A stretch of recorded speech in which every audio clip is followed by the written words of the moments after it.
Почитувани гледачи, добар ден. Јас сум Сања Димитровска, а ова е Добриот доктор. Што се подразбира под прекумерна тежина? Кои се причините за гојазноста? Колку гојазноста негативно влијае на работата на срцето? Мој денешен гостин со кој ќе разговараме на оваа тема е доктор Антонио Антовски, интервентен кардиолог од Градската општа болница 8 септември. Доктор Антовски, добре дојдовте во Добриот доктор. Добро ве најдов.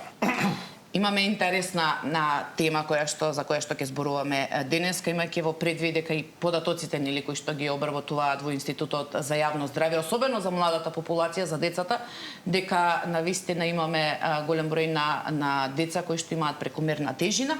Па еве за почеток ќе ни кажете што се подразбира под прекумерна тежина.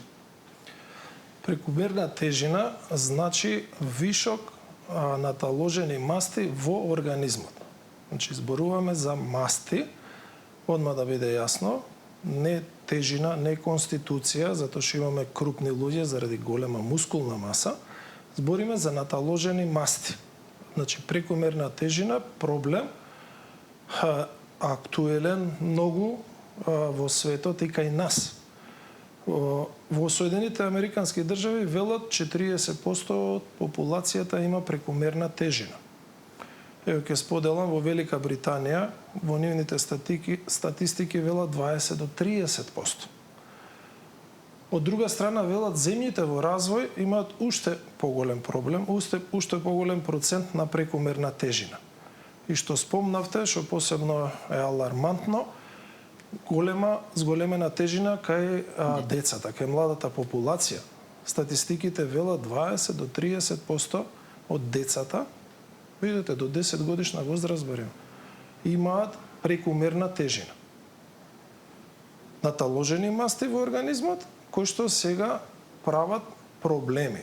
Прават многу проблеми, меѓу кои едни од најважните проблеми се на срцето и на крвните садови. Кога ние ќе кажеме дека, иако нели темата денеска не е прекумерната тежина и влијанието на срцето, кај повозрастните нели и со хипертензија, меѓутоа кога кај дете до 10 годишна возраст вие веќе имате прекумерна тежина, тогаш како понатаму тоа дете ќе се развива со таков проблем кога веќе има наталожени масти, како што кажавте? Затоа ќе го објасниме, значи што прават тие вишок на масти во организмот, на срцето и крвните садови и како тој процес на крај доведува до оштетување на крвните садови, артериосклероза. Статистиките велат ако пред 20 на 30 години манифестациите на артериосклерозата, како што се инфарктот, како што е мозочниот удар, се увале во 40-та, 50-та година. Сега е тоа многу поместено понапред. Имаме манифестација во 20-тите, во 30-тите години од животот. Значи, тоа е процес кој што, за жал, зема се повеќе замав. И некако, дали не сме доволно свесни, развиените земји работат интензивно на тоа, информираат кои се причините.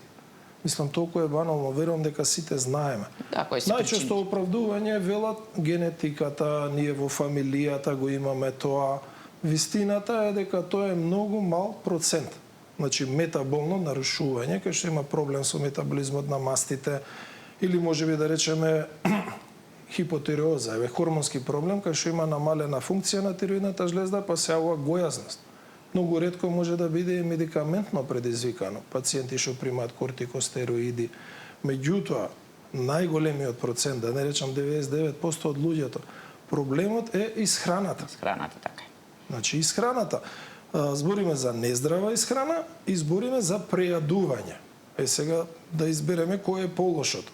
Нездрава исхрана значи внес на многу калории во вид на масти и шекери, кои што организмот не може да ги искористи, па ги претвара во масти и ги таложи. И вториот проблем е прејадувањето. Значи, ние јадеме повеќе од што трошиме, повеќе од што имаме потреба. А организмот е така, природата се погрижила, на времето луѓето немале што да јадат, било борба за живот. Па затоа вишокот на калории го складира, за не дај Боже, за понатаму. Јас да ги повикам и нашите гледачи дека може да се јават во живо и да постават прашање до нашиот денешен гостин. Доктор Антовски, прекумерната тежина нели се одредува преку body mass индексот, кој што нели доколку е над границите веќе се одат оние скалила прекумерна тежина, помалку, повеќе, многу дебел, еве да го употребам тој збор. И сега кога го знаеме сето тоа, колку прекумерната тежина, еве да почнеме од хипертензијата, колку може да биде причина за хипертензија? Статистика во светски рамки вели 60 до 70% од популацијата со прекумерна тежина има зголемен крвен притисок. Позето е огромна бројка. Од друга страна велиме број 1 ризик фактор за инфаркт на срцето, инфаркт на мозокот е зголемениот крвен притисок. Значи, прекумерната тежина како ризик фактор се става во групата заедно со зголемениот крвен притисок, заедно со диабетот, заедно со високите масти во крвта. Се тоа ги буни често пациентите. Велат, а мене мастите во крвта ми се добри. Самиот вишок на масти во телото, наталожен, прави проблеми. Значи да разделиме масти во крвта, масти складирани во телото. Што значи вишокот на масти? Масното ткиво е порастресито. Мускулот е покомпактен, фаќа помалце место. За да се крво снабди масното ткиво. Видете, масното ткиво е составено од клетки. Секоја клетка на некој начин се храни, како и секоја друга клетка во организмот. Значи до незе треба да стигне крв. Тоа значи километри плюс крвни садови. Тие се капиларите се толку мали, ние не ги гледаме, тие под микроскоп ќе ги видиме. Меѓутоа, ако ќе се собере таа мрежа, тоа се километри. Во тие километри крвта за да се движи, некој треба тоа го овозможи. А кој е тој? Тоа е срцето. Срцето мора да пумпа повеќе за да ги крвоснабдува. Како повеќе? Мора да работи побрзо. Па затоа велиме во мир пациентите со прекомерна тежина имаат повисок пулс. Че ако не знам 60 до 80 е вообичаено, кај нив ќе биде побрз пулсот, затоа што срцето мора да одговори на тие зголемени потреби. Тоа е едниот начин. Другиот начин е за да ефикасно турка крвта низ крвните садови, го зголемува крвниот притисок. Затоа гојазните особи имаат зголемен крвен притисок. И третиот механизам, сега секој еден полош од другиот, е хипертрофијата на мускулот. Секој мускул што мора повеќе да работи, се задебелува. Нели билдерите имаат програм, повторувани вежби, тежина за да ги засилат мускулите. Срцето е принудено да работи повеќе за да ги задоволи потребите на организмот, но тоа не е добро, затоа што хипертрофијата, зголемениот мускул, бара поголемо крвоснабдување, пошто и мускулот на срцето мора да се храни. Срцето само себе се храни со истискување на крвта. Има некоја резерва, некој капацитет природата се погрижила да ги задоволи тие зголемени потреби, кога ќе се надмине, имаме проблем, мускулот страда, почнува срцето да слабее, а срцето е пумпа. Па имаме слабост на пумпата, што се манифестира во животот, односно нефункционалност. Ке продолжиме кои се други негативни последици кои што ги предизвикува прекумерната тежина, меѓутоа еве да видиме кои се прашањата на нашите гледачи. Повелете во програма сте? Добар ден. Добар ден, повелете. Вака, јас се јавувам да го прашам докторот, значи имам прекомерена тежина, преку 160 килограми. Сум пробувала со секакви диети и начини на исхрана. Ефектот е моментален, да кажам. Понатаму, значи, кога ќе се опушти човек, пак си ги враќа килограмите. Лани, полани, бев во 8 септември во Центарот за дебелина, што беше. Ми дадоа некоја диета, меѓутоа докторката, не се сеќавам сега која беше, ми понуди некоја терапија, значи, која што би коштала 200 евра месечно за намалување на килограмите. Не ми кажа за што точно станува збор, Сакав да прашам како може да помогне тој центар за дебелина, значи да се намалат килограмите, меѓутоа да не се плаќа толку голема сума на пари, меѓутоа ако треба да се плаќа, би сме отишле во салони за слабење, нели? Така, јас ви благодарам за јавувањето. Ве не прашавме дали има некои други заболувања, меѓутоа со ги кажа кои се килограмите. Господјата го кажа, има премногу килограми. Вие рековте, спомнавте, body mass индексот е една ориентација за секој да може да се најде. Над 25 збориме за прекомерна тежина. Над 30 збориме за гојазност. Над 40 збориме за екстремна гојазност. Господјата е во таа категорија на екстремна гојазност, она има вишок 80 кила. Грубо кажано. Господјо, што е кај вас проблемот? Проблемот е што тие наталожени масти се создавале со години. Процесот на слабење се препорачува да биде постепен. Таму кај што имаме критична состојба здравствена, кај што мора да брзаме, итно да го решаваме проблемот, се препорачуваат хируршки интервенции, се препорачуваат лекови, како што ви кажале во Центарот за гојазност. Тоа се лекови кои што влијаат на ситоста. Значи, го намалуваат апетитот. Во основа на здравото лекови не се на слабење... позитивната листа, тоа и беше и дилемата зашто треба да се плаќаат приватно, меѓутоа доколку не се... Видете што сакам да ја кажам на господјата, лековите не се решение. Значи, овој и да ги плати тие пари, самата спомна да оди во козметички салон или не знам што. Тоа е само помош да се поттикне процесот на слабење. Слабењето значи намалување преку трошење на тие вишок наталожени масти. Препораките велат половина килограм до килограм неделно максимум е здраво слабење. Значи месечно, господјо, да намалувате 3-4 килограми, тоа е најздрав процес, затоа што мастите кога се придвижуваат од местата кај што се наталожени, тие поминуваат низ крвотокот, поминуваат низ црниот дроб, поминуваат низ процес на обработка. Значи не се препорачува нагло оптеретување. Еве да бидам поедноставно разбран. За жена дневните потреби калориски се околу 2000 калории. За маж околу 2500 калории. Збориме за физички активни луѓе, особи. Сега, ако ви кажам дека еден оброк, хамбургер, компирчиња и чаша Кока-кола е скоро 2000 калории. И сега да си размислиме, ние во денот колку пати јадеме, колку калории внесуваме. Че, господјо, мора да си направите една груба математика, во денот колку внесувате калории, тоа да го намалите, например, за 500-600 калории, да не внесувате повеќе од 1400 калории и да почнете да трошите. Како да трошите? Треба да се движите.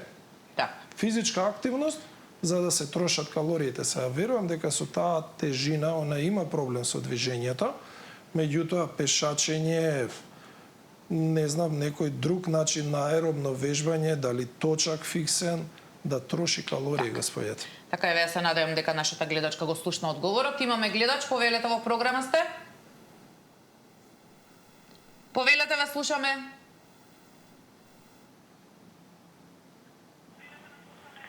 Се извинам едно прашање, јас сум жена, 62 години имам. Добро. Пулс и срчен болесник сум, имам стен ставен,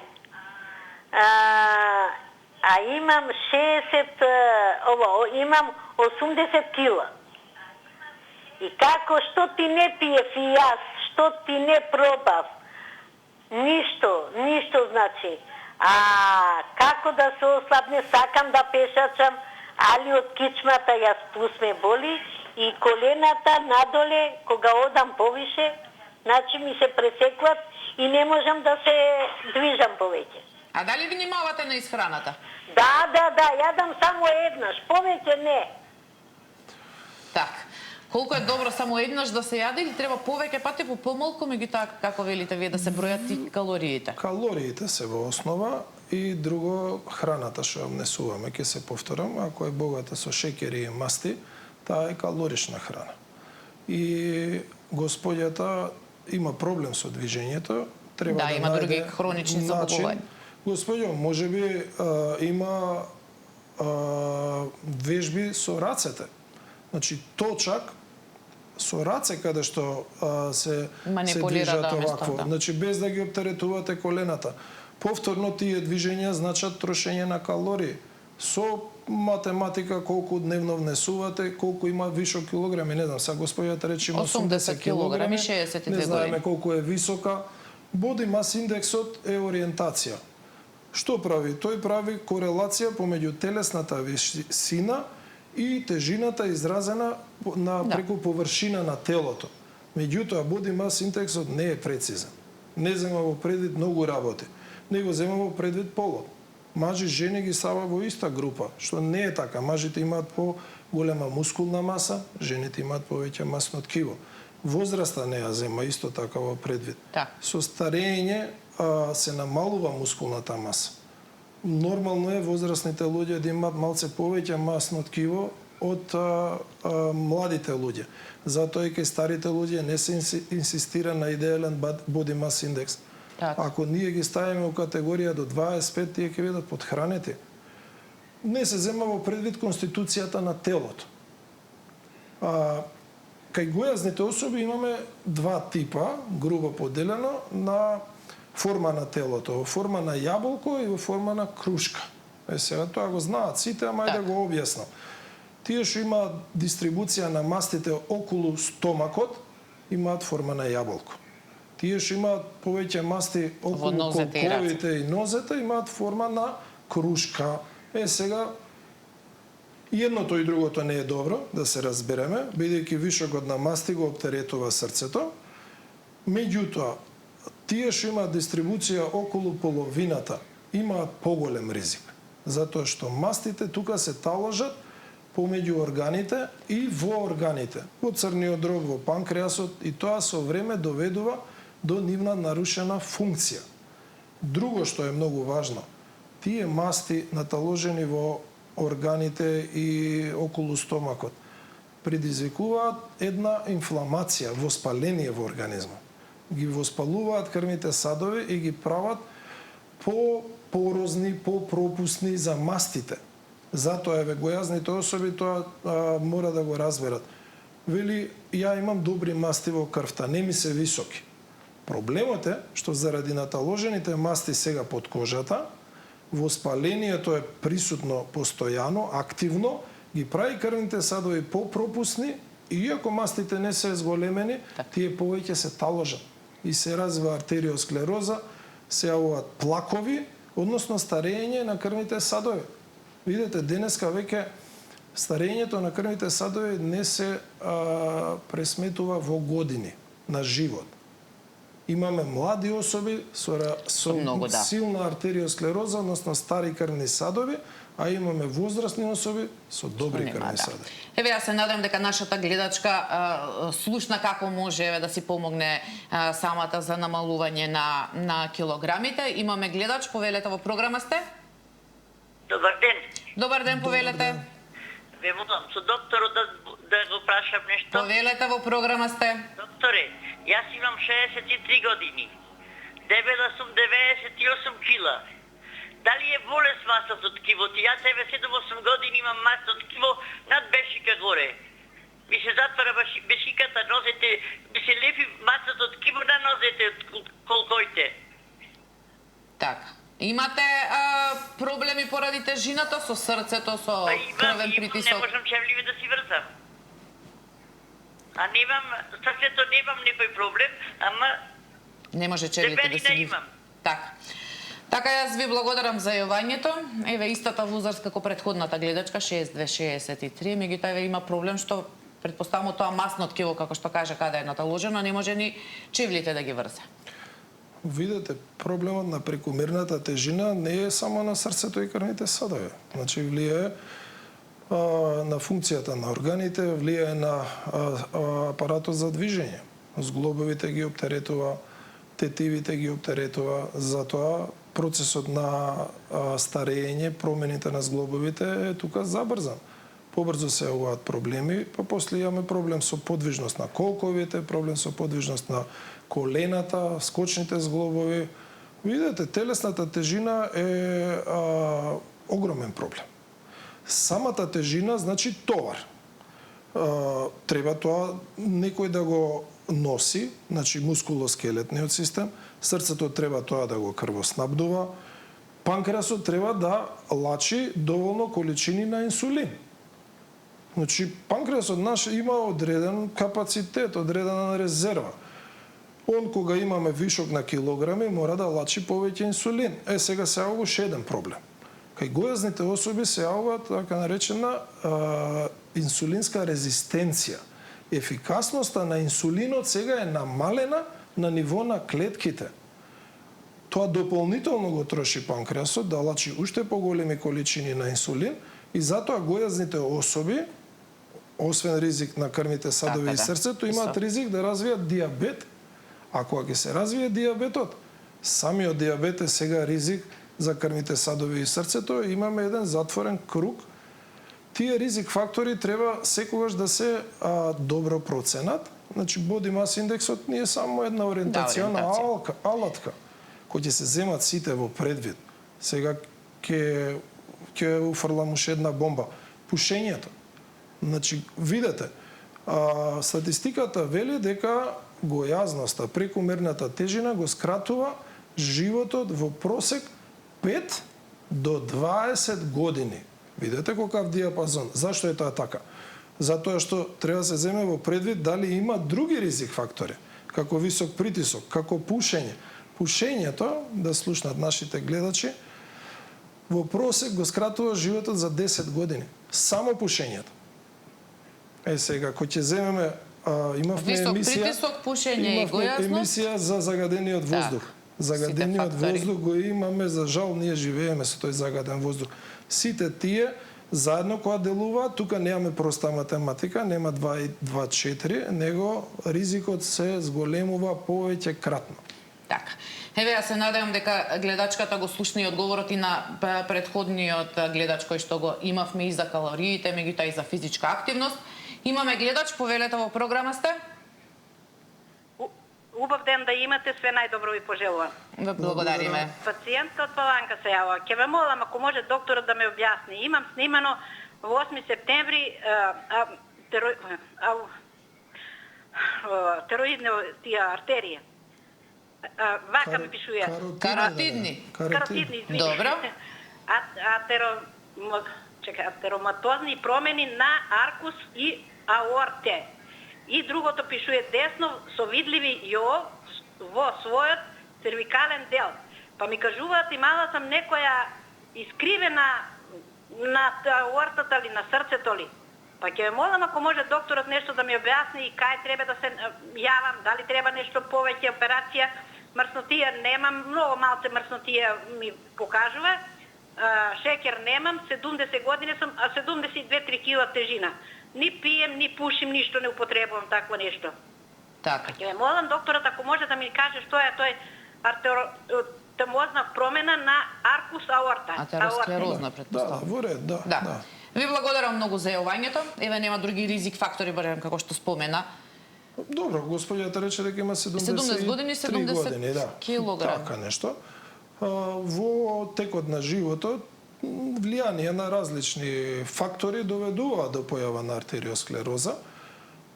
Артериосклероза, плака на аортата. Аортата е најголемиот крвен сад во телото.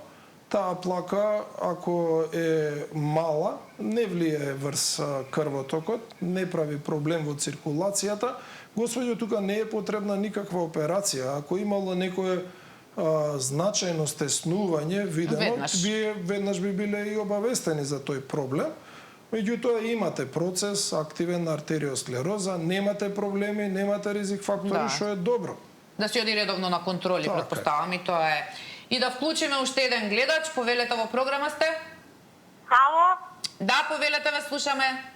Да прашаме го докторот. Повелете. Јас сум 77 години. Добро. Долго години од срце болувам, пијам лекарства редовно, одам на контроли редовно, Во последно време сега бев на контрола, ме испрати докторката за крв да прегледам, за мускулот и за срцето само. На 24.9. овој месец. Во килажа има голема килажа, не дека над 80-90 скоро кила.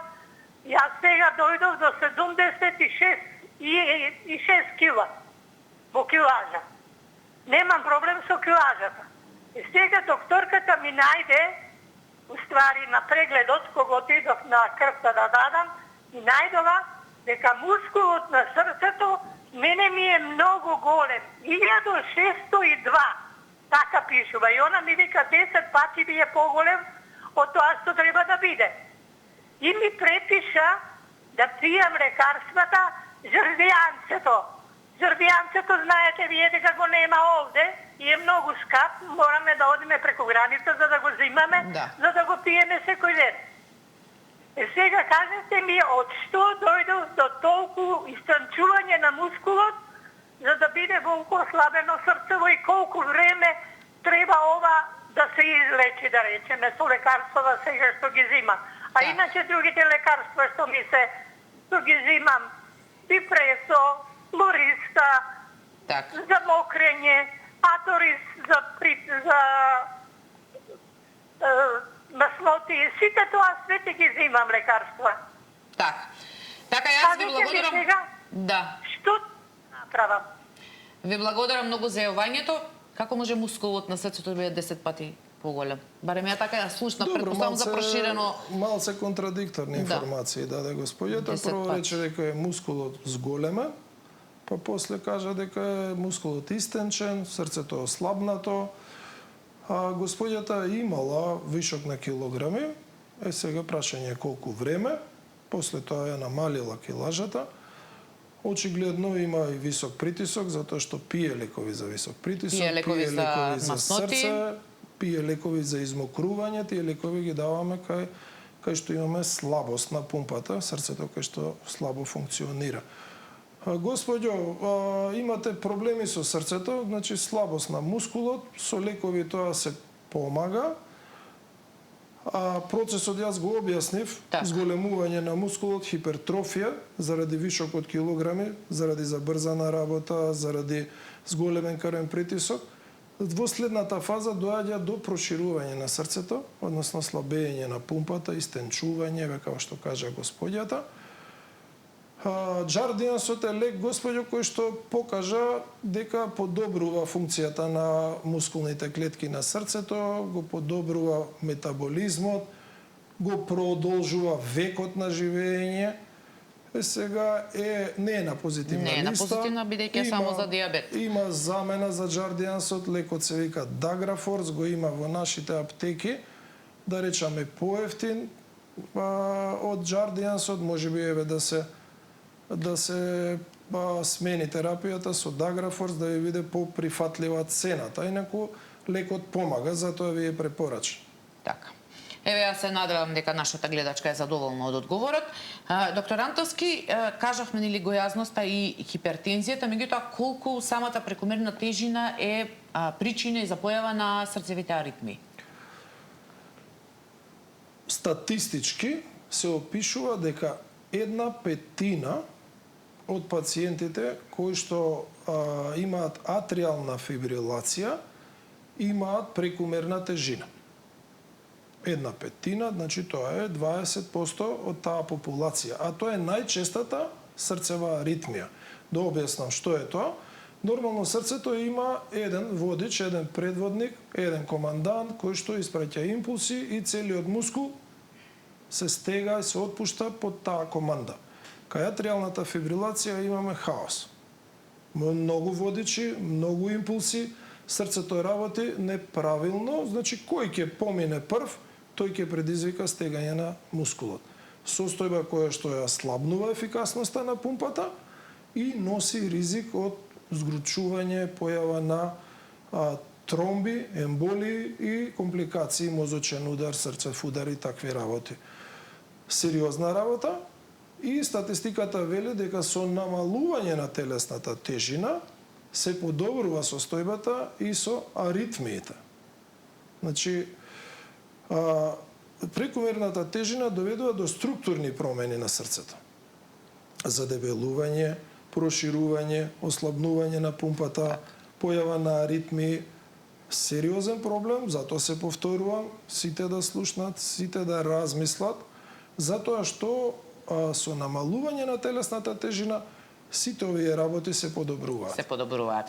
Така, бидејќи имаме уште неколку минути до крајот на емисијата, ве споменавме зашто се е ризик, нели, прекомерната тежина и што значи она здраво намалување, меѓутоа колку може самата прекомерна тежина, односно лицата кои што се гојазни, да имаат и слип апнеа, кој што исто така е сериозна?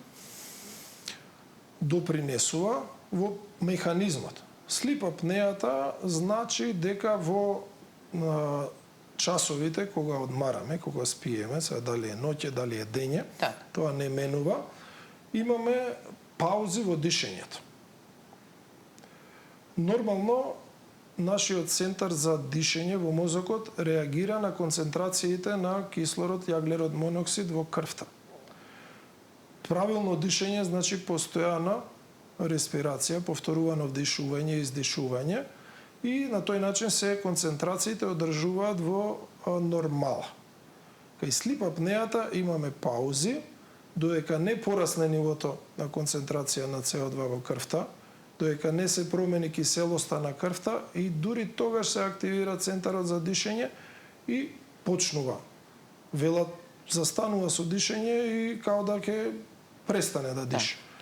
Проблем сериозен, прекомерната тежина не е во основа на проблемот, меѓутоа ја влошува состојбата.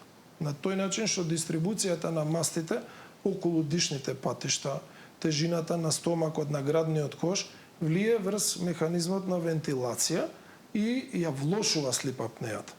И затоа намалувањето на телесната тежина ја поправа состојбата со слип апнеата.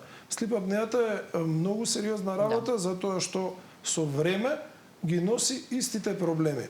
Зголемување на крвниот притисок, појава на срцева аритмија, појава на слабост на пумпата на срцето. Така. И на самиот крај, доктор Антовски, мора да ве прашам, бидејќи нели и на самите гледачи им кажавте што значи тоа здраво намалување на тежината и постепено. Меѓутоа имаме многу производи кои што се нудат на социјалните мрежи, кај што вели за 2 недели намалувате 10 килограми, за еден месец 30 килограми, што значи тоа? Колку е всушност тоа навистина безбедно намалување на тежината? Се што е брзо, значи брзо метаболизирање на мастите во организмот. Јас реков, мастите кои ќе се придвижат од местата кај се наталожени, доаѓаат во крвотокот. Поминуваат преку крвните садови, поминуваат преку црниот дроб, кој што е една лабораторија на организмот. Тоа го оптеретува, што е штетно за организмот. Друго, тие диети со нагло намалување на тежина, во принцип значат гладување. Со исклучување, не знам, на една или две групи на јадења, па јадат само протеини без јаглени хидрати, или обратно, или не знам што. Видете, организмот има дневни потреби од сите овие работи. И од шекери, и од масти, и од протеини. Се што значи исклучување, тоа значи дека ќе недостасува на нормално функционирање на клетките. Затоа вакви ригорозни диети не носат ништо добро. Во основа проблемот останува кога ќе престане диетата, кога ќе се врати на нормална исхрана, ако не го смени начинот на живот, ако не намали внес на калории, не се движи, повторно брзо ја качува килажата. Дури кај медицински кога се индицирани брзи слабења, препораките се тие да не траа долго време. Препораката е 2, 3, 4 недели и тоа ако продолжи, тоа направи еден хаос во организмот. Ја нарушува киселоста на крвта, други работи. Затоа, еве да замолам, слабење под контрола на медицинско лице, кое што ја разбира патогенезата на дебелењето и процесот на слабење. Така. Времето на денешната емисија, доктор Антовски, ни помина. Јас ви благодарам што бевте мој денешен гостин и што ве зборувавме за една тема која што се надевам дека ќе им користи на нашите гледачи, колку е сериозна прекомерната тежина, меѓутоа што значи, како што еве споменавте, намалување на тежината под под гледање, односно под надзор на медицинско лице, да не биде тоа брзо и нагло намалување на тежината. Ви благодарам уште еднаш за гостувањето. Почитувани гледачи, овде е крајот на денешното издание на Добриот доктор. Имајте убав викенд, чувајте го вашето здравје и гледајте Сител. Довидување.